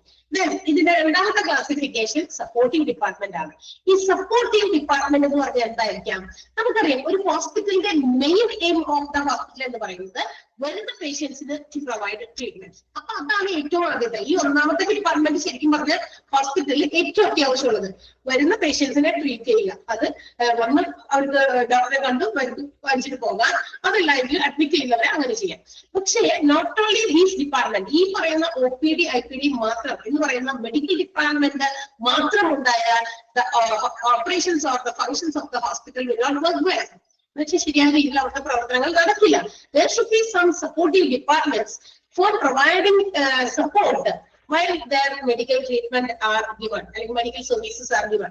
പേഷ്യൻസിന് ഓരോ രീതിയിലുള്ള മെഡിക്കൽ സർവീസസ് പ്രൊവൈഡ് ചെയ്യുമ്പോഴും ഈ മെഡിക്കൽ ട്രീറ്റ്മെന്റ് കൊടുക്കുന്നതിന് വേണ്ടിയിട്ട് OPDനെയും IPDനെയും ഒക്കെ സപ്പോർട്ട് ചെയ്യാൻ ചില സപ്പോർട്ടീവ് ഡിപ്പാർട്ട്മെന്റ് നെസസറിയാണ്, വളരെ അത്യാവശ്യമാണ്. അങ്ങനെ വരുന്ന സപ്പോർട്ടീവ് ഡിപ്പാർട്ട്മെന്റുകളാണ് സെക്കൻഡ് ക്ലാസിഫിക്കേഷനിൽ വരുന്നത്. ആൻഡ് സെക്കൻഡ് ക്ലാസിഫിക്കേഷനിലെ സപ്പോർട്ടീവ് ഡിപ്പാർട്ട്മെന്റിനെ again it is classified into 4. അതിനെ 4ആയിട്ട് ഡിവൈഡ് ചെയ്തിട്ടുണ്ട്. That is therapeutic, general, diagnostic and informative. 4ആയിട്ട്. സപ്പോർട്ടീവ് ഡിപ്പാർട്ട്മെന്റ് അഗെയിൻ വീണ്ടും ക്ലാസിഫൈ ചെയ്തിരിക്കുന്നു. ഏതൊക്കെയായിട്ട്? Therapeutic, general, diagnostic and informative എന്നിങ്ങനെ 4 രീതിയിൽ. ദാറ്റ് മീൻസ് എന്താണ് സപ്പോർട്ടീവ് ഡിപ്പാർട്ട്മെന്റിന്റെ ഫസ്റ്റ് ക്ലാസിഫിക്കേഷൻ? തെറാപ്യൂട്ടിക് എന്ന് പറഞ്ഞാൽ എന്താ? ദാറ്റ് മീൻസ് നമ്മളുടെ ഡയഗ്നോസിസുമായിട്ട് ബന്ധപ്പെട്ടത്, ചികിത്സയുമായിട്ട് ബന്ധപ്പെട്ടത് എന്ന് വെച്ചിട്ടുണ്ടെങ്കിൽ ഒരു ഹോസ്പിറ്റലിൽ തന്നെ പേഷ്യന്റ് ആ ഹോസ്പിറ്റലിൽ വരുന്ന പേഷ്യന്റിന് OPDയില് അല്ലെങ്കിൽ IPDയില് ചെന്നത് കൊണ്ട് മാത്രം ആളുടെ രോഗം ഭേദമാകും. ഇപ്പൊ OPD പോകുന്നു, ചീട്ട് എഴുതി നമ്മള് ഡോക്ടറെ കാണാനിരിക്കുന്നു, ഡോക്ടറെ കണ്ടു, രോഗം ആശ്വാസമായി, നീ വീട്ടിൽ പോകുമോ? അല്ല അല്ലെ? To cure that particular disease or injury, ആ ഒരു രോഗം ഭേദമാക്കണമെങ്കിൽ we must have the help of some other therapeutic departments which are termed as pharmacy, physiotherapy and dietetics. നമ്മുടെ രോഗം ഒന്നും നമ്മൾ പോയി ഡോക്ടറെ കണ്ടു, അത് OPD ആണോ IPD ആണോ whatever it may be അവിടെ പോകുന്നു, അത് മെഡിക്കൽ ഡിപ്പാർട്ട്മെന്റ് മാത്രം, അത് കഴിയും. പക്ഷെ അത് കഴിഞ്ഞത് കൊണ്ട് നമുക്ക് നമ്മളുടെ രോഗത്തിന് ഒരു ശമനം കിട്ടണമെന്ന് നിർബന്ധമില്ല എന്നതിന് കിട്ടില്ല. നമ്മൾ രോഗത്തിന് ശരിയായ രീതിയിൽ അതിന്റെ ബാക്കി കാര്യങ്ങൾ കംപ്ലീറ്റഡ് ആകണമെങ്കിൽ നമുക്ക് എന്ത് വേണം? നമുക്കതിന് ചികിത്സ കിട്ടണം. ആ ചികിത്സ എന്ന് പറയുന്നത് ഏതൊക്കെ രൂപത്തിലാ? ഒന്ന്, the prescription written by the doctors who should be submitted to the pharmacy, and we have to collect the medicines, and also we have to have it. എന്ത് ചെയ്യണം? ഈ ഡോക്ടർമാര് പ്രിസ്ക്രൈബ് ചെയ്യുന്ന മരുന്നും പിടിച്ച് അതിന്റെ ചീട്ട് കൊണ്ട് അല്ലെങ്കിൽ ആ ഒരു എന്താ പറയാ പ്രിസ്ക്രിപ്ഷൻ ഫോമും കൊണ്ട് നമ്മൾ പുറത്തേക്ക് പോയി കഴിഞ്ഞാൽ നമ്മുടെ രോഗം ഭേദാവില്ല. നമ്മൾക്ക് ഒന്നിനും നമ്മുടെ തന്നുകൊണ്ട് ചില ഹോസ്പിറ്റൽസിൽ മാത്രം ഇത് കൊണ്ടുപോയിട്ട് അവിടെ ഫാർമസി കാണിച്ചോ, അല്ലെങ്കിൽ മിക്കവാറും എല്ലാ ഹോസ്പിറ്റൽസിലും അവരുടെ നഴ്സസ് ആണ് അത് നമ്മളുടെ ഇന്ന് എന്താ പറയാ ഡോക്ടറിൽ നിന്ന് വാങ്ങിച്ചിട്ട് നമ്മളെ കൂട്ടി ഫാർമസിയുടെ ഫ്രണ്ടിലേക്ക് പോകും. അല്ലെ? അങ്ങനെയല്ലേ നിങ്ങളുടെയൊക്കെ അവിടെ ഹോസ്പിറ്റലില്? അതല്ല, എങ്കിൽ ഇപ്പൊ കുറച്ചുകൂടി അഡ്വാൻസ്ഡ് ആണ്. പ്രിസ്ക്രിപ്ഷൻസ് ഡോക്ടർമാർ അവരുടെ മുമ്പിൽ ഇരിക്കുന്ന സിസ്റ്റത്തില് തന്നെ അവർ എഴുതും, അല്ലെങ്കിൽ അവരത് എന്താ പറയാ എന്താണെന്ന് വെച്ചാൽ എന്ത് പ്രിസ്ക്രിപ്ഷൻ ആണോ എന്ന് വെച്ചാൽ ആ രോഗിക്ക് വേണ്ട മെഡിസിൻസ് ഒക്കെ അവർ അതിനകത്ത് ടൈപ്പ് ചെയ്യും. And it will B share. ഇത് നെറ്റ്വർക്ക് ത്രൂ അവരുടെ ഫാർമസിയിലേക്ക് ഷെയർ ചെയ്തു കൊടുക്കും, ഫാർമസിയിലേക്ക് നേരിട്ട് പോകും. അപ്പൊ അവിടെ ഇടയിലുള്ള ഒരു നഴ്സിന്റെ ആവശ്യം അവിടെ ഇല്ല. ഈ ചാർട്ട് കൊണ്ട് ഫാർമസി വരെ എത്തിക്കേണ്ട ഒരു ഡ്യൂട്ടിക്ക് വേണ്ട ഒരു ചാർട്ട് കൊണ്ടുപോകേണ്ട ഒരു നഴ്സിന്റെ ആവശ്യം അവിടെ വരുന്നില്ല. സോ ഇങ്ങനെയുണ്ട്. അങ്ങനെയാണ് ട്രാൻസ്ഫർ. മൾട്ടിപ്ലൈ എന്തായാലും ഈ മരുന്ന് നമുക്ക് എന്തായാലും വാങ്ങിച്ചു കഴിക്കണം. അപ്പൊ അതിന് എന്താണ് നമ്മുടെ രോഗത്തിന് ഭേദമാക്കാൻ കഴിയുന്ന ഒരു ഡിപ്പാർട്ട്മെന്റ് ഫാർമസി. മരുന്ന്, ഓക്കെ, മരുന്ന് വാങ്ങിക്കണം, എന്നാലേ രോഗം മാറുള്ളൂ. ഇത് വാങ്ങിച്ചാൽ മാത്രം പോരാ, വീട്ടിൽ കൊണ്ടുപോയി പറഞ്ഞിരിക്കുന്ന പ്രിസ്ക്രൈബ്ഡ് ഫോർമാറ്റില് അക്കോർഡിംഗ് ടു ദ ടൈം, അല്ലെ, ഇതെല്ലാം കൃത്യമായ രീതിയിൽ പ്രിസ്ക്രിപ്ഷൻ പ്രകാരം തന്നെ കഴിക്കണം. Then the second one, ചില രോഗങ്ങൾക്ക് we have to go for a physiotherapy. ചിലപ്പോൾ എന്താണ് ചില ശാരീരികമായ ഫിസിക്കലായിട്ടുള്ള ചില ഇൻകേപ്പബിലിറ്റീസ് ഒക്കെ വരുമ്പോ, അല്ലെ, ചിലപ്പോൾ വീണു, അല്ലെങ്കിൽ കൈ ഒടിഞ്ഞു, കാലൊടിഞ്ഞു, അപ്പൊ നമുക്ക് എന്താ പറയാ മരുന്ന് കഴിക്കുന്നതോടൊപ്പം വേണ്ട മറ്റൊരു ചികിത്സയാണ് ആ രോഗം ഭേദമാക്കാൻ. രോഗം ഭേദമാക്കുന്ന കാര്യങ്ങളാണ് തെറാപ്യൂട്ടിക് എന്ന് പറയുന്നതിൽ വരുന്നത്. രോഗത്തെ ഭേദമാക്കണം, അതിന് വേണ്ടിയിട്ടുള്ള സപ്പോർട്ടാണ് ഈ 3 ഡിപ്പാർട്ട്മെന്റ് കൊടുക്കുന്നത്. ഒന്ന് pharmacy, then next one physiotherapy. അപ്പൊ ഫിസിയോതെറാപ്പി വേണ്ടവരാണെങ്കിൽ അങ്ങനെ എല്ലാവരും വരുന്ന എന്താ പറയാ പേഷ്യൻസ് എല്ലാവരും ഫിസിയോതെറാപ്പി ചെയ്യണമെന്ന് ഞാൻ മീൻ ചെയ്തിട്ടില്ല കേട്ടോ. അതങ്ങനെ ആ ഒരു ഡിപ്പാർട്ട്മെന്റിൽ വരുന്നു മാത്രം. നമ്മുടെ രോഗത്തെ ഹീൽ ചെയ്യാനുള്ള കേപ്പബിലിറ്റി ഉള്ള ഡിപ്പാർട്ട്മെന്റ്. അതുകൊണ്ടാണ് അതിനെ തെറാപ്യൂട്ടിക് എന്ന് പറയുന്ന ഹെഡിങ്ങില് കൊടുത്തത്. Capability to cure our disease. നമ്മുടെ രോഗത്തെ ഭേദമാക്കാൻ കഴിയുന്ന ഡിപ്പാർട്ട്മെന്റുകൾ ഏതൊക്കെയാണ്? Pharmacy, physiotherapy, and the third one dietetics. The diet has to be followed by the patient according to the dietitian or the doctor's provider. അതായത് നമ്മളിപ്പോ മരുന്ന് വാങ്ങിച്ചു, ഫിസിയോതെറാപ്പി ഉണ്ടെങ്കിൽ അതും പോയി ചെയ്തു. പക്ഷെ ഇതുകൊണ്ടും ചിലപ്പോ രോഗങ്ങൾ ഭേദമാകണമെന്നില്ല. പിന്നെയോ ചില ഡോക്ടർമാര് പറയില്ലേ, ഷുഗർ ഇത്തിരി കൂടുതലാണല്ലോ, ചോറ് അധികം കഴിക്കോ, ഇത്തിരി കുറയ്ക്കണം, അല്ലെ, ചായ കുടിക്കോ, അത് വേണ്ട, കട്ട് ചെയ്യണം, അല്ലെങ്കിൽ ചായ കുടിക്കണ്ട, അല്ലെങ്കിൽ എത്ര ചായ കുടിക്കും, അങ്ങനെയൊക്കെ ചില രോഗങ്ങൾക്ക് നമ്മളോട് ചോദിക്കും നമ്മളോട് ചെല്ലുമ്പോൾ. സോ അപ്പൊ ഡോക്ടർ പറയാണ്, നിങ്ങൾക്ക് ഈ രോഗം നിങ്ങൾക്കത് മാറ്റണമെന്ന് ആഗ്രഹം ഉണ്ടെങ്കിൽ അവര് മാത്രം ശ്രമിച്ചിട്ട് കാര്യമില്ല, മരുന്ന് ഇപ്പുറത്ത് മരുന്നുണ്ടല്ലോ, എന്നാ പിന്നെ ഇപ്പുറത്ത് നിന്ന് നമുക്ക് വേറെ നമുക്ക് തോന്നിയ രീതിയിലാവാം എന്ന് വിചാരിച്ച കാര്യമില്ല. So proper diet also have to be followed as prescribed by the doctors. വേണ്ടേ? നല്ല രോഗം ഏതാകുള്ളൂ? ആണോ? നിങ്ങൾ എന്തെങ്കിലും ഒന്ന് റെസ്പോണ്ട് ചെയ്തോട്ടെ, ഇടയ്ക്ക് യെസ് എന്നോ തമ്പോ എന്തെങ്കിലും ഒന്ന് ഒരു നിങ്ങളുടെ ഒരു സിഗ്നൽ അവിടെ നിന്ന് വരണം. ബിക്കോസ് നിങ്ങൾ അവിടെ 100 കറക്റ്റ് 100 സ്റ്റുഡൻസ് ആണ്. ഓക്കെ, 100 കുട്ടികളാണ് കറക്റ്റ് ഉള്ളത്. ഒന്ന് ഞാൻ 102 അവിടെ കാണിക്കും, ഒന്ന് ഞാനാണ്, ഒന്ന് എന്റെ ഈ പ്രസന്റേഷൻ ആണ്. ബാക്കി കറക്റ്റ് 100 റൗണ്ട് ഫിഗർ ആണ്. അപ്പോഴേക്ക് ഒരാൾ വന്നു. ഓക്കെ, അപ്പൊ ഇത്രയും കുട്ടികൾ അവിടെ ഉണ്ട്. അത്രയും കുട്ടികൾ ആരെങ്കിലും കുറച്ചുപേരൊന്ന് റെസ്പോണ്ട് ചെയ്തേ എന്തെങ്കിലുമൊക്കെ കാര്യത്തിന്. ചോദിച്ചു കഴിയുമ്പോ അറിയാമെങ്കിൽ യെസ് എന്ന് പറയാ, മനസ്സിലായെങ്കിൽ യെസ് എന്ന് പറയാ, ഒന്ന് തമ്പിടുക. മനസ്സിലായില്ലെങ്കിലും യു ക്യാൻ റെസ്പോണ്ട്. ടീച്ചറെ അതൊന്നും മനസ്സിലായില്ല, വൺസ് അഗൈൻ ഒന്ന് പറയോ, no problem, once അഗൈനോ 3 times 2 times 4 times എത്ര വേണമെങ്കിലും പറയും, പക്ഷെ you have to understand. Okay, അപ്പൊ അതാണ്. അപ്പൊ നമ്മൾ കഴിക്കുന്ന മരുന്നുകൂടിയാണ് നമ്മുടെ രോഗത്തെ ഹീൽ ചെയ്യാൻ, ക്യൂർ ചെയ്യാൻ കേപ്പബിൾ ആയിട്ടുള്ള സാധനം. സോ അതുകൊണ്ടാണ് ഈ തെറാപ്യൂട്ടിക് സപ്പോർട്ടീവിനകത്ത്, അതായത് നമ്മുടെ വരുന്ന പേഷ്യൻസിന് കൊടുക്കുന്ന ട്രീറ്റ്മെന്റിനെ സപ്പോർട്ട് ചെയ്യാൻ ഈ 3 departments under therapeutic department help ഏതൊക്കെയാണ് പോകുന്നത്? Pharmacy, physiotherapy, dietetics. That means the diet which have to be followed. നമ്മൾ ആ ഒരു മരുന്ന് കഴിച്ചുകൊണ്ടിരിക്കുമ്പോൾ ഡോക്ടേഴ്സ് ഏതെങ്കിലും തരത്തിലുള്ള ഡയറ്റ് പറഞ്ഞിട്ടുണ്ടെങ്കിൽ ഇന്ന സാധനം കുറയ്ക്കുക, അല്ലെങ്കിൽ ഇന്നത് കഴിക്കാൻ പാടില്ല, അവോയ്ഡ് ചെയ്യണം എന്ന് പറഞ്ഞെങ്കിൽ അതുകൂടി ഫോളോ ചെയ്താലും നമ്മൾ ഈ കഴിക്കുന്ന മരുന്ന് കൊണ്ട് ഇഫക്റ്റ് ഉണ്ടാവുള്ളൂ. അല്ലേ? ശരിയല്ലേ പറഞ്ഞത്? അല്ലാതെ മരുന്ന് മാത്രം കഴിച്ചാൽ മാറുമോ? ഒബ്വിയസ്ലി മാറില്ല എന്നുള്ളത് തന്നെയാണ്. ഓക്കെ, സോ പ്രോപ്പർ ടൈമിൽ നമ്മൾ കഴിക്കേണ്ട സമയത്ത് നമ്മളുടെ മരുന്നുകൾ പ്രോപ്പറായിട്ട് കഴിക്കുക. And at the same time അതിനോടൊപ്പം തന്നെ നമ്മളോട് പറഞ്ഞിട്ടുള്ള എന്താ പറയാ ഡയറ്റ് പ്ലാൻ കൂടി നമ്മൾ ഫോളോ ചെയ്യുക. ഈ രണ്ടും കൂടി ചേർന്നാൽ മാത്രമേ നമ്മൾ കഴിക്കുന്ന മരുന്ന് ഇഫക്റ്റീവ് ആവുള്ളൂ, അതിന് റിസൾട്ട് കിട്ടുള്ളൂ, അവർ എന്താ പറയാ അവർ രോഗങ്ങളൊക്കെ മാറുള്ളൂ. ഓക്കെ, ഇതെല്ലാം ഇമ്പോർട്ടൻറ്റ്. അതായത് ഈ ഒരു പെട്ടി എന്തായാലും ഇമ്പോർട്ടന്റ് ആണ്. ഈ പെട്ടി ഇമ്പോർട്ടന്റ് എന്ന് പറയാൻ കാരണം ഇതിൽ നിന്ന് തന്നെ ഇഷ്ടംപോലെ വെച്ച് നോക്കിയാൽ മോക്ക് ടെസ്റ്റ് കാണുന്നത് നിങ്ങൾക്ക് ഇരിക്കണ്ട. ഇപ്പോഴേ തന്നെ നമ്മൾ കാലെടുത്ത് വെച്ചിട്ടല്ലേ ഉള്ളൂ. കാലെടുത്ത് വെക്കുമ്പോഴേക്കും ഡോണ്ട് ബി പാനിക്. അതായത് നമ്മള് എന്താണ് എന്തൊക്കെയാണ് അങ്ങനൊന്നും പേടിക്കില്ല. നിങ്ങൾ ഒരു രണ്ടു ഒരാഴ്ച കഴിയുമ്പോ നിങ്ങളതൊക്കെ സിമ്പിൾ ആയിട്ട് ഹാൻഡിൽ ചെയ്യും. മോക്ക് ടെസ്റ്റുകളൊക്കെ കണ്ടു കഴിയുമ്പോ പേടിക്കല്ലേ. നിങ്ങൾ പേടിച്ച് ഞങ്ങൾക്ക് കൂടി ഇപ്പൊ എന്താ പറയാ എടുക്കണോ വേണ്ട എന്നുള്ളൊരു മട്ടായി പോകും. നമ്മുടെ ആ ഒരു പോസിറ്റീവ് എനർജി ഒക്കെ അങ്ങോട്ട് പോകും. ഓക്കെ, അങ്ങനെയുള്ള ചില ഇത് വരുമ്പോഴേ നിങ്ങൾ be happy, B positive, everything will be okay. അല്ലെ, പെസിമിസ്റ്റിക് ആയിരിക്കണം നമ്മളെപ്പോഴും. ശുഭാപ്തി വിശ്വാസമുള്ളവർ എന്നെ കൊണ്ട് പറ്റും പറ്റില്ല എന്ന് ചിന്തിക്കുന്നിടത്താണ് നമ്മൾ തളർന്നു പോകുക. പറ്റുമ്പോൾ വിചാരിച്ചു everything will be okay. Okay okay, ഇനി എന്താ സപ്പോർട്ടീവ് സെക്കൻഡ് വൺ ആണ്. സപ്പോർട്ടീവ് ഡിപ്പാർട്ട്മെന്റിനെ 4ആയി ക്ലാസിഫൈ ചെയ്തിട്ടുണ്ടെന്ന് പറഞ്ഞു. ഫസ്റ്റ് വൺ തെറാപ്യൂട്ടിക് ആണ്. And second classification is general. General വിഭാഗം ഇത് നമ്മുടെ രോഗത്തിനെ ഹീൽ ചെയ്യാൻ നേരിട്ട് ബന്ധമൊന്നുമില്ല, ഒരു ബന്ധവുമില്ല. ഇത് രോഗം ഭേദമാകുന്നുണ്ടെങ്കിൽ ഈ പറയുന്ന ജനറൽ വിഭാഗത്തിലെ ഡിപ്പാർട്ട്മെന്റുകൾ വേണമെന്ന് നിർബന്ധമില്ല.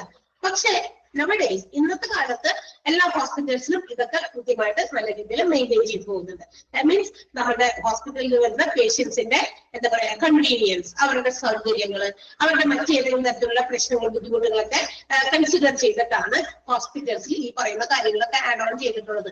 വളരെ പണ്ട് ഹോസ്പിറ്റലിൽ എന്നൊക്കെ ഇൻട്രൊഡ്യൂസ് ചെയ്തിരിക്കുന്ന കാലം മുതലൊക്കെ ഈ എല്ലാ ഡിപ്പാർട്ട്മെന്റും ഉണ്ടായിരുന്നോ എന്ന് ചോദിച്ചാൽ ഉണ്ടായിണ്ടാവില്ല. ഓക്കെ, രോഗം വന്നു കഴിയുമ്പോൾ ആ ആള് വരുമ്പോ ആൾക്ക് മരുന്ന് കൊടുക്കാൻ വിടുക. ഓക്കെ, അത് എടുത്ത് ചില തന്നെ എവിടെയെങ്കിലും മുമ്പിലിരുന്ന പെട്ടിന്ന് ചില ക്ലിനിക്കിൽ പോകുമ്പോൾ അങ്ങനെയല്ലേ ഡോക്ടേഴ്സ് കൊച്ചുകുട്ടികളെ നമ്മൾ ക്ലിനിക്സിലല്ലേ കൊണ്ടുപോകാം, അങ്ങനെയല്ലേ സ്പെഷ്യലൈസ്ഡ് ആയിട്ടുള്ള ക്ലിനിക്കിലെ കുട്ടികൾക്ക് അല്ലെ പീഡിയാട്രിക്സ് വിഭാഗത്തിലൊക്കെ കൊണ്ടുപോകും. അപ്പൊ ഡോക്ടേഴ്സ് പരിശോധിക്കുന്നു, മരുന്ന് തരുന്നു. അവരുടെ മരുന്നൊക്കെ വെച്ചേക്കാം, അതിൽ നിന്ന് എടുത്ത് നമുക്ക് മരുന്ന് തരും, അങ്ങനെ കൊടുത്തു വിടും അല്ലെ. പണ്ടൊക്കെ അങ്ങനെയൊക്കെ തന്നെ എല്ലാ ഹോസ്പിറ്റൽസും കുഞ്ഞിതായിരിക്കും, അങ്ങനെയൊക്കെ ഉണ്ടാവുള്ളൂ. പക്ഷെ പിന്നീടാണ് ഒരുപാട് ഡിമാൻഡ് നമ്മുടെ ഹോസ്പിറ്റൽസിന് വന്നു തുടങ്ങിയത്. Because of the increase the number of diseases and varieties of diseases. രോഗങ്ങളുടെ എണ്ണം പെരുകാനും രോഗങ്ങളുടെ വൈവിധ്യങ്ങളും കൂടാൻ തുടങ്ങിയപ്പോഴാണ് ഇത്തരം ഹോസ്പിറ്റൽസിന്റെ എണ്ണവും കൂടിയത്, ഹോസ്പിറ്റൽസിന്റെ സൗകര്യങ്ങളും വർദ്ധിച്ചത്. ഓക്കെ, അപ്പൊ അതുകൊണ്ട് ജനറൽ വിഭാഗത്തിൽ വരുന്ന ചില കോമൺ ആയിട്ടുള്ള ഡിപ്പാർട്ട്മെന്റ് ആണ് CSSD, centralised sterile supply department. ഞാൻ അത് ആദ്യം വായിക്കാം, അതിനുശേഷം നിങ്ങൾക്ക് എന്താണെന്ന് പറഞ്ഞുതരാം. എന്താണ് centralised sterile supply department? Please note down it. CSSD, centralised sterile supply department. അവിടെ തന്നെ എവിടെയെങ്കിലും നോട്ട് ചെയ്ത് വെച്ചോ. CSSD നോട്ട്ബുക്കിൽ ആണെങ്കിൽ തൽക്കാലം എഴുതുന്നെങ്കിൽ അവിടെ എഴുതിയേക്ക് അതിന്റെ full form CSSD. Okay, then housekeeping departments, kitchen, laundry, security, maintenance and mortuary comes under general department. അപ്പൊ ജനറൽ വിഭാഗത്തിൽ വരുന്ന ഹോസ്പിറ്റലിലെ മറ്റ് ക്ലാസിഫിക്കേഷൻ അതായത് CSSD, housekeeping, kitchen, laundry, security, maintenance and mortuary. Let's see what is CSSD, centralized sterile supply department. See, we can see CSSD യുടെ full form ഒന്ന് ആരെങ്കിലും type ചെയ്യാമോ? കിട്ടിയവരെ ടൈപ്പ് ചെയ്യാൻ സമയമോ? കിട്ടിയവരാരെങ്കിലും ഉണ്ടോ? സെൻട്രലൈസ്ഡ് സ്റ്റെറൈൽ സപ്ലൈ ഡിപ്പാർട്ട്മെന്റ് എന്ന് കൃത്യമായി ടൈപ്പ് ചെയ്യാൻ അറിയുന്ന ആരെങ്കിലും വേഗം ഒന്ന് ടൈപ്പ് ചെയ്തിട്ട് കൊടുക്കുക. അവിടെ സംശയം പ്രകടിപ്പിക്കുന്നു. CSSD ഞാൻ സ്പെല്ലിംഗ് പറഞ്ഞാൽ മതിയോ? Yes, centralised sterile supply. ഒരു എസ് കൂടി ഉണ്ട്, സ്റ്റെറൈൽ കഴിഞ്ഞിട്ട് supply, SUPPLY, supply department. Rest അവിടെ തന്നെ വിട്ടുപോയി. Centralised, okay, very good. അതാ ഒന്ന് നോട്ട് ചെയ്ത് വെക്കാം, കിട്ടാത്തവരാരെങ്കിലും ഉണ്ടെങ്കിൽ. ഓക്കെ, എങ്ങനെയുള്ളതൊക്കെ എന്നെ ഒന്ന് ഹെൽപ്പ് ചെയ്യണേ. നമ്മള് അങ്ങനെ പറയുമ്പോ ആരെങ്കിലും ഇതുപോലെ ചോദിക്കുകയാണെങ്കിൽ ഒന്ന് പെട്ടെന്ന് എഴുതാൻ പറ്റുന്നവരെ, ചിലവർക്ക് പെട്ടെന്ന് അത് കിട്ടില്ല, അതുകൊണ്ടാണ്. അപ്പൊ ഒന്ന് ടൈപ്പ് ചെയ്ത് കൊടുത്താൽ അവർക്ക് ഹെൽപ്ഫുൾ ആയിരിക്കും. അപ്പൊ ഇതാണ് എന്താണ് CSSD അല്ലെങ്കിൽ സെൻട്രലൈസ്ഡ് സപ്ലൈ ഡിപ്പാർട്ട്മെന്റ് എന്ന് പറയുന്നത്. അതായത് we can see many equipments and materials are used in the hospitals during surgeries and procedures and also lab testing. ഇത് നമ്മുടെ ഹോസ്പിറ്റലിൽ പല ലാബ് ടെസ്റ്റുകൾ നടത്തുന്നുണ്ട്, ഓപ്പറേഷൻസ്, സർജറി നടത്തുന്നുണ്ട്, മറ്റു പല പ്രൊസീജിയേഴ്സ് നടത്തുന്നുണ്ട്. അവിടെ പലതരത്തിലുള്ള മെറ്റീരിയൽസ്, എക്യുപ്മെന്റ്സ് ഉപയോഗിക്കുന്നുണ്ട് അല്ലെ. പേഷ്യൻസിനെ നോക്കുമ്പോൾ ഇപ്പൊ സർജറി നടത്താനായിട്ട് ഉപയോഗിക്കുന്ന സിസേഴ്സ്, കത്രിക, അതുപോലെ അവരുടെ മറ്റു സാധനങ്ങൾ, ഉപകരണങ്ങളൊക്കെ ഒരുപാടുണ്ടല്ലോ അല്ലെ. നമുക്ക് നേരിട്ട് കാണാൻ പറ്റിയിട്ടില്ല, എക്സ്പീരിയൻസ് ചെയ്തില്ലെങ്കിൽ കുഴപ്പമൊന്നുമില്ല. ഇഷ്ടംപോലെ മാധ്യമങ്ങളിൽ നിന്ന് നമുക്കുണ്ട്. ഒരു ഹോസ്പിറ്റലിൽ ഏതെങ്കിലും ഒരു ഓപ്പറേഷൻ നടക്കുന്ന സമയത്ത് അങ്ങനത്തെ എന്തെങ്കിലും വീഡിയോ എടുത്താൽ നമുക്ക് നോക്കിയാൽ കാണാൻ സാധിക്കും. ഒരുപാട് ഉപകരണങ്ങൾ വെച്ചിട്ട് അവർ ഇതൊക്കെ ചെയ്യുന്നത്. So when it is used for one patient and it is again using for another patient without sterilizing, it will cause contamination of diseases അല്ലെ. അങ്ങനെയല്ലേ? അതായത് ഇപ്പൊ ഒരു ആൾക്ക് ഇപ്പൊ എനിക്ക് എന്തെങ്കിലും ഓപ്പറേഷൻ വേണ്ടി വന്നു, ഞാൻ ഓപ്പറേഷൻ ഒക്കെ കഴിഞ്ഞിട്ട് ഡോക്ടേഴ്സ് അതേ മെറ്റീരിയൽസ്, എക്യുപ്മെന്റ്സ് ഒക്കെ വെച്ചിട്ട് അടുത്തൊരു ഓപ്പറേഷൻ അപ്പൊ തന്നെ ഉണ്ടായി, വേറെ അടുത്ത പേഷ്യൻസ് വിളിച്ചു, അടുത്ത ആളെ ഓപ്പറേഷൻ, ആ സാധനങ്ങളൊക്കെ തന്നെ ഉപയോഗിച്ചിട്ടാണ് മറ്റു ആളെ എന്താ പറയാ ഓപ്പറേറ്റ് ചെയ്യുന്നത് അല്ലെങ്കിൽ ആ പ്രൊസീജിയേഴ്സ് നടത്തുന്നത്, കണ്ടക്ട് ചെയ്യുന്നത്. ഇമാജിൻ നോക്കുക. And if I have some diseases, അതായത് ഈ രോഗവുമായി ബന്ധപ്പെട്ടതല്ലാതെ വേറെ എന്തെങ്കിലും എന്റെ ആന്തരികമായിട്ടുള്ള എനിക്ക് എന്തെങ്കിലും വേറെ പകർച്ചവ്യാധി രോഗം അങ്ങനെയൊക്കെ എന്തെങ്കിലും ഉണ്ട് എങ്കിൽ ഇതേ എക്യുപ്മെന്റ്സ് ഉപയോഗിച്ച് മറ്റൊരാളെ ശുശ്രൂഷിക്കുമ്പോൾ എന്ത് പറ്റും? It will contaminate disease. രോഗം ഒരാൾക്ക് മറ്റൊരാളിലേക്ക് പകരാൻ സാധ്യതയുണ്ട്. അത് പാടുണ്ടോ ഹോസ്പിറ്റൽസ് തന്നെ രോഗം പകർത്തിയാൽ എന്ത് സംഭവിക്കും? ഒരു കാര്യം ചെയ്യാൻ പറ്റില്ല, നമ്മൾ എവിടെയും നിൽക്കാൻ പറ്റില്ല. ഹോസ്പിറ്റൽസ് നമുക്കറിയാം, ഒരു സ്ഥലം, ഹോസ്പിറ്റൽ എന്ന് പറയുന്നത് ഒരുപാട് പേഷ്യൻസ് വരുന്ന സ്ഥലമാണ്, ഒരുപാട് ആളുകൾ വർക്ക് ചെയ്യുന്ന സ്ഥലം കൂടിയാണ്. അപ്പൊ ഒരു രോഗം എന്തെങ്കിലും ഒന്ന് പെട്ടെന്നൊന്നും ഇങ്ങനെ പടർന്നപോലെ പഠിച്ചു കഴിഞ്ഞാൽ കുറെ ആളുകളെ അത് ബാധിക്കാൻ സാധ്യതയുണ്ട് അല്ലെ. അപ്പൊ അതിന് വേണ്ടി എന്ത് ചെയ്യണം? These materials, these equipments which are used for surgeries and procedures should be sterilized from time to time. ഇതെന്ത് ചെയ്യണം? സ്റ്റെറിലൈസ് ചെയ്യണം. ഇത് സ്റ്റെറിലൈസ് ചെയ്യാന്ന് പറഞ്ഞാൽ സ്റ്റെറിലൈസ് ചെയ്യാൻ കേട്ടല്ലേ, അണുവിമുക്തമാക്കുക എന്ന് കേട്ടോ. മലയാളം പേര് അതാണ് അല്ലെ. അല്ല, അണുവിമുക്തമാക്കണം എന്ന് വെച്ചാൽ ഒരാളിൽ ഉപയോഗിച്ചത് ആ പ്രൊസീജിയേഴ്സ് കഴിഞ്ഞു കഴിഞ്ഞാൽ ഷുഡ് ബി മാറ്റണം അവിടെ അപ്പൊ തന്നെ. അതപ്പം തന്നെ ഇങ്ങനെ ഒരു ഡിപ്പാർട്ട്മെന്റ് ഉണ്ട് ഹോസ്പിറ്റൽസിൽ. നമ്മളിതൊന്നും കണ്ടിട്ടില്ല എന്ന് മാത്രമേ ഉള്ളൂ. ഹോസ്പിറ്റൽസിൽ മിക്ക ഹോസ്പിറ്റലുകളിലും CSSD വിഭാഗങ്ങളുണ്ട്. അതായത് centralised sterile supply department.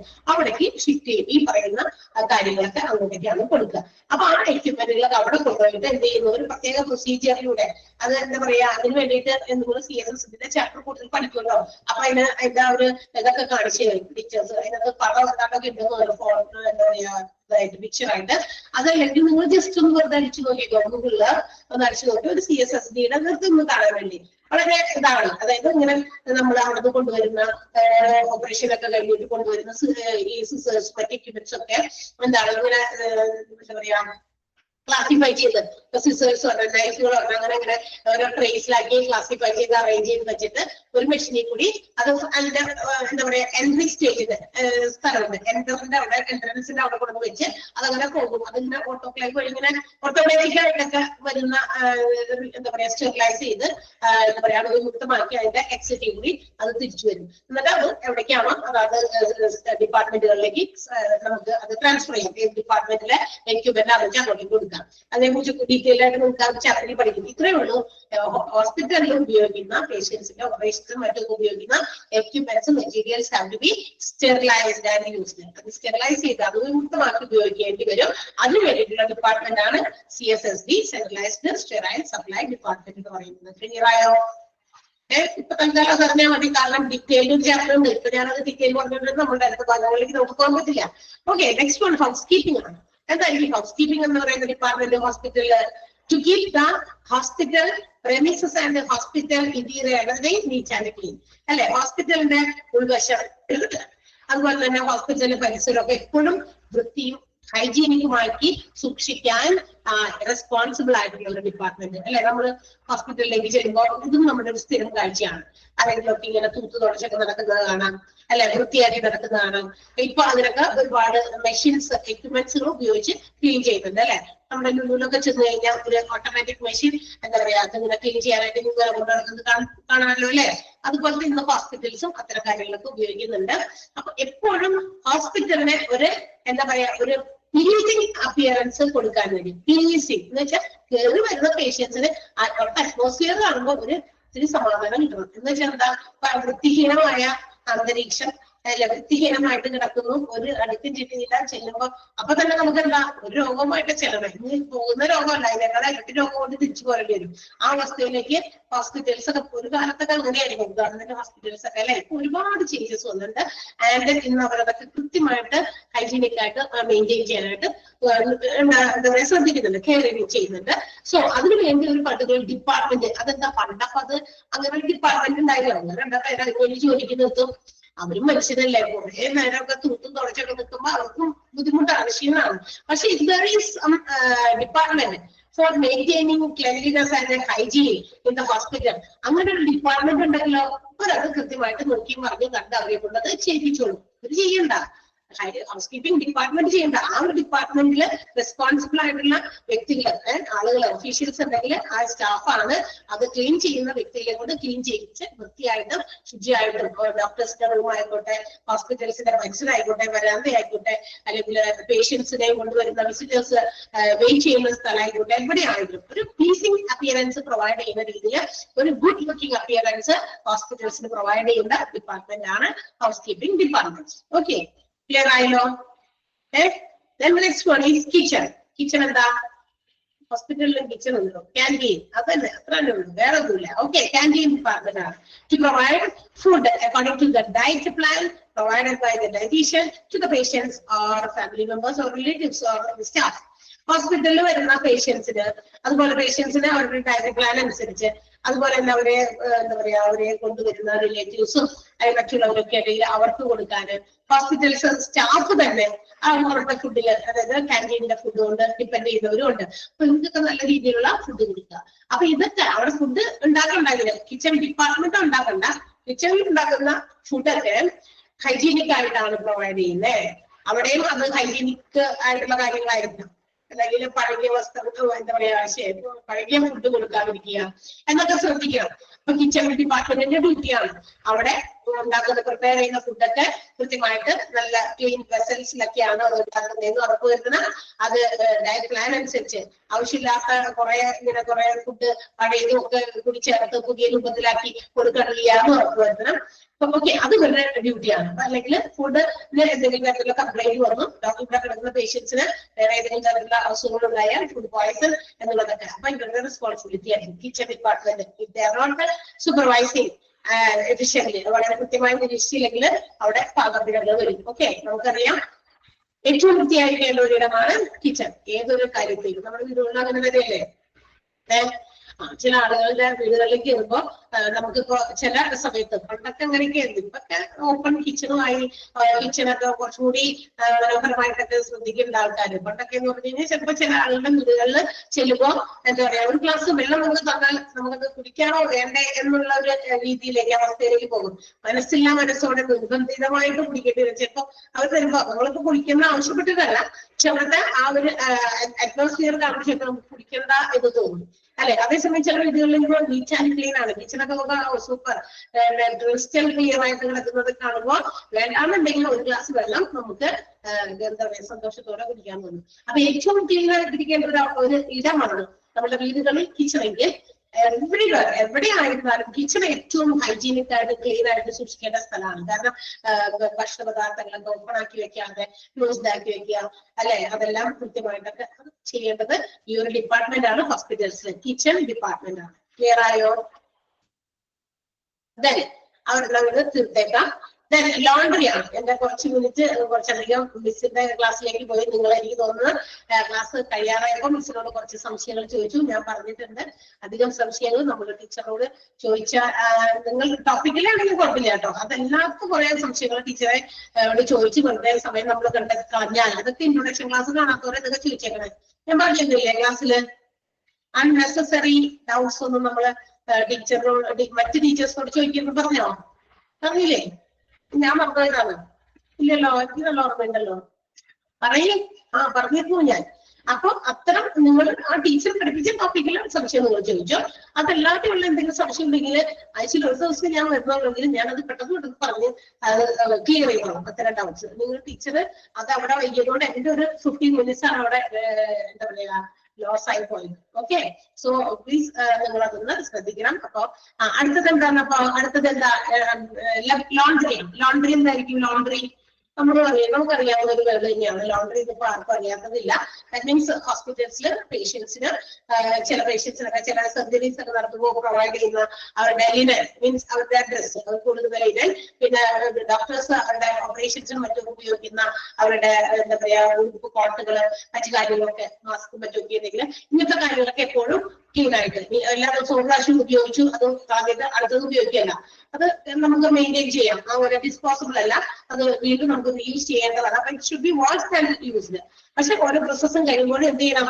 Wash ചെയ്ത് ഉപയോഗിക്കണം മാത്രം. കാരണം ഇതേ പോട്ടിന് എന്തെങ്കിലുമൊക്കെ ബ്ലഡോ ഏതെങ്കിലും ഒരു പേഷ്യന്റിനെ ട്രീറ്റ് ചെയ്യുന്ന സമയത്ത് ബ്ലഡോ എന്തെങ്കിലും ഫ്ലൂയിഡോ ഒക്കെ നമ്മുടെ മേത്ത് വീടും. അടുത്ത പേഷ്യന്റിനെ നോക്കാൻ അപ്പൊ തന്നെ അങ്ങോട്ടേക്ക് പോയി. അപ്പൊ ഇതിൽ നിന്നുണ്ടാകുന്ന എന്തെങ്കിലും തരത്തിലുള്ള അണുക്കളൊക്കെ ആളിലേക്ക് പ്രവേശിക്കാൻ. കാരണം പേഷ്യൻസിന്, രോഗികൾക്ക് രോഗം കടന്നുകൂടാനുള്ള സാധ്യതകൾ കൂടുതലാണ്. അത് പെട്ടെന്ന് അവരെ ബാധിക്കും. അപ്പൊ അങ്ങനെ ഒരു ഇൻഫെക്റ്റഡ് ആകാൻ സാധ്യത കൂടുതലുണ്ട്. അപ്പൊ അതൊക്കെ മാറ്റിയിട്ട് വീണ്ടും പുതിയത് ഇട്ടിട്ടാണ്, നല്ലത് ഇട്ടിട്ടാണ്, അതായത് തേച്ച് അലക്കി ഒരുക്കി ഇതൊക്കെയാണ് അടുത്ത ഒരാളെ നോക്കാൻ പോകുമ്പോൾ ഇടേണ്ടത്. അപ്പൊ ഇതിനൊക്കെ ക്ലീൻ ചെയ്ത് കൊടുക്കാൻ, അവിടുത്തെ ലിനൻസ് ഒക്കെ ക്ലീൻ ചെയ്യാനും വാഷ് ചെയ്യാനും അയൺ ചെയ്യാനും ഒക്കെ, അതുപോലെ തന്നെ സ്റ്റിഫ് ആൻഡ് ഷൈനിങ് ആക്കാനൊക്കെ വേണ്ടിയിട്ടുള്ള ഡിപ്പാർട്ട്മെന്റ് ആണ് ലോണ്ടറി ഡിപ്പാർട്ട്മെന്റ് ഹോസ്പിറ്റൽസിൽ. അതുണ്ട് സെക്യൂരിറ്റി എന്താ? വരുന്ന പേഷ്യൻസിന്റെ വെഹിക്കിൾസ്, പേഷ്യൻസിന്റെ റിലേറ്റീവ്സ് എല്ലാവരെയും കൺട്രോൾ ചെയ്ത് മാനേജ് ചെയ്ത് അല്ലെ കൊണ്ടുപോകാനുള്ള ഒരു ഡിപ്പാർട്ട്മെന്റ് ആണ് സെക്യൂരിറ്റി. ഹോസ്പിറ്റലിന്റെ എൻട്രൻസ് സെക്യൂരിറ്റി ഉണ്ടാവും അല്ലെ. അപ്പൊ വാഹനങ്ങളൊക്കെ നമ്മൾ അങ്ങോട്ടേക്ക് പാർക്ക് ചെയ്തോ ഇങ്ങോട്ട് പാർക്ക് ചെയ്തോ എന്നൊക്കെ കാണിച്ചു തരില്ലേ? ഇല്ലേ? അതുപോലെ തന്നെ വേറെ ഫ്ലോർ സെക്യൂരിറ്റീസും ഉണ്ട്. ഓരോ ഫ്ലോറിലും സെക്യൂരിറ്റീസ് ഉണ്ട്. പേഷ്യൻസിനെ അങ്ങോട്ടും ഇങ്ങോട്ടൊക്കെ ചിലപ്പോൾ വലിയ പെട്ടെന്നൊക്കെ വല്ല സ്ട്രെച്ചേഴ്സിലോ മറ്റേതെങ്കിലും കസേരയിൽ മറ്റേ അവരുടെ ചെയർസിലൊക്കെ ഇരുത്തിയിട്ട് മൂവ് ചെയ്ത് കൊണ്ടുപോകണം. അപ്പൊ ഈ വഴിയിലൊക്കെ ആളുകൾ ഇങ്ങനെ പേഷ്യൻസിന്റെ റിലേറ്റീവ്സ് ഒക്കെ വന്ന് വർത്താനം പറഞ്ഞൊക്കെ നിന്ന് കഴിഞ്ഞാൽ അത് ഡിസ്റ്റർബൻസ് ഉണ്ടാകും അല്ലെ, അവരുടെ ഒരു പാത്വേ ക്ലിയർ ആവില്ല. അപ്പൊ അങ്ങനെയുള്ള കാര്യങ്ങളൊക്കെ ഇല്ലാണ്ടാക്കി ഹോസ്പിറ്റലിന്റെ ചുറ്റുപാടൊക്കെ കൃത്യമായിട്ട് അവരുടെ ആവശ്യമില്ലാത്ത ആളുകൾ സംസാരിച്ച് കൂടി നിൽക്കുക, ഇങ്ങനെയുള്ളതൊക്കെ ക്ലിയർ ചെയ്ത് കൊടുക്കേണ്ട ഒരു ഡ്യൂട്ടി കൂടിയുണ്ട് നമ്മുടെ സെക്യൂരിറ്റി ഡിപ്പാർട്ട്മെന്റിന്. ക്ലിയർ ആണോ? സെക്യൂരിറ്റി ഡിപ്പാർട്ട്മെന്റ് മനസ്സിലായോ? യെസ്. Then maintenance department. ഇനി എന്താ മെയിന്റനൻസ്? എന്താ? ഒരുപാട് ഇലക്ട്രിക്കൽ എക്യുപ്മെന്റ്സ് യൂസ് ചെയ്യുന്നുണ്ട് ഹോസ്പിറ്റൽസിൽ. Electricity, AC, plumbing, everything. ഒരുപാട് എക്യുപ്മെന്റ്സ് ഒരു ഹോസ്പിറ്റലിൽ ഉണ്ടാകും. നമ്മുടെ വീടുകളിൽ ഇതിലേതെങ്കിലും ബ്രേക്ക് ഡൗൺ ആയാൽ നമ്മൾ കഷ്ടപ്പെടുന്ന രീതി ഒന്ന് ആലോചിച്ച് നോക്കിയേ. ഒരു ദിവസം നമ്മൾ രാവിലെ എഴുന്നേറ്റ് വന്നപ്പോ നമ്മുടെ പൈപ്പ് തുറന്നു, വെള്ളം വന്നില്ല, പണിയായി അല്ലെ. ഒരു പൈപ്പ് വർക്ക് ചെയ്യാതെ നിന്ന് കഴിഞ്ഞാൽ അവിടെ നമ്മൾ ആകെ ഡിസ്റ്റർബ്ഡ് ആയി. ഇങ്ങനത്തെ കാര്യങ്ങളൊക്കെ ചിലപ്പോൾ അവരാളത്തിലാണ്. മോസ്റ്റ് പ്രോബബ്ലി വാഷ്റൂമിലൊക്കെ ആണെങ്കിൽ കാര്യം അല്ലെ, ടോയ്ലറ്റ്സിലൊക്കെ ആണെങ്കിൽ. അപ്പൊ അതൊക്കെ മെയിൻറ്റെയിൻ ചെയ്യാൻ എല്ലാ എക്യുപ്മെന്റ്സും വർക്കിംഗ് കണ്ടീഷൻസിലാക്കി വെക്കേണ്ട ഒരു ഡിപ്പാർട്ട്മെന്റ്. ഏതെങ്കിലും തരത്തിലുള്ള എന്തെങ്കിലും എക്യുപ്മെന്റുകളൊക്കെ ഓഫ് ആയി പോയിട്ടുണ്ട്, ബ്രേക്ക് ഡൗൺ ആയിട്ടുണ്ടെങ്കിൽ maintenance department have to contact each and every maintenance workers. ഇങ്ങനെയുള്ള മെയിന്റനൻസ് വർക്കേഴ്സിനെ പെട്ടെന്ന് തന്നെ കോൺടാക്ട് ചെയ്ത് കൊണ്ടുവന്ന് അത് ക്ലിയർ ചെയ്ത് നോക്കണം. ഒരു പേഷ്യന്റിനെ അഡ്മിറ്റ് ചെയ്യാൻ പോകണം, അവരുടെ AC റൂമാണ് അവർ ബുക്ക് ചെയ്തിട്ട്, അല്ലെങ്കിൽ പേഷ്യന്റിന് വേണ്ടി വന്നേക്കണം. AC വർക്കിംഗ് അല്ല, AC ഉണ്ട് പക്ഷെ വർക്കിംഗ് അല്ല എന്ന് പറഞ്ഞാൽ സമ്മതിക്കുമോ? സമ്മതിക്കുമോ? ഇല്ല. സോ അത് മെയിൻറ്റെയിൻ ചെയ്യണം. അപ്പൊ ഇങ്ങനെയുള്ള എന്തെങ്കിലും എക്യുപ്മെന്റ്സ് ഫോൾട്ട് ആയി കിടക്കുന്നുണ്ടെങ്കിൽ അതൊക്കെ മെയിൻറ്റെയിൻ ചെയ്യാനുള്ള ഉത്തരവാദിത്തമുള്ള ഡിപ്പാർട്ട്മെന്റ് അവർ ചെന്ന് ചെയ്യാന്നല്ല ഉദ്ദേശിക്കുന്നത്. റെസ്പോൺസിബിൾ ഡിപ്പാർട്ട്മെന്റിനാണ് ഇതൊരു വലിയ റെസ്പോൺസിബിലിറ്റിയാണ്. അപ്പൊ അവരത് പോയി ആരെയാണോ കോൺടാക്ട് ചെയ്യേണ്ടത് അതിന്റെ ലിസ്റ്റും മറ്റു കാര്യമൊക്കെയാണ് അവരെ കോൺടാക്ട് ചെയ്യണമെന്ന് പറഞ്ഞാൽ അത് പോയി അനുസരിച്ച് ചെയ്യാം. ഓക്കെ.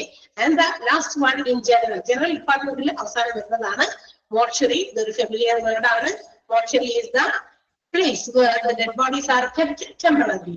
അല്ലെ, വളരെ താൽക്കാലികമായി മാത്രം ഡെഡ് ബോഡീസ് സൂക്ഷിക്കുന്ന ഒരു സ്ഥലമാണ് മോർച്ചറി എന്ന് പറയുന്നത്. അപ്പൊ ഇതൊക്കെ നമ്മുടെ ഹോസ്പിറ്റലിന്റെ സപ്പോർട്ടീവ് ഡിപ്പാർട്ട്മെന്റിലെ ജനറൽ വിഭാഗത്തിൽ വരുന്ന ക്ലാസിഫിക്കേഷൻസ് ആണ്. ഓക്കെ, ഇവിടെ വരെ മനസ്സിലായോ?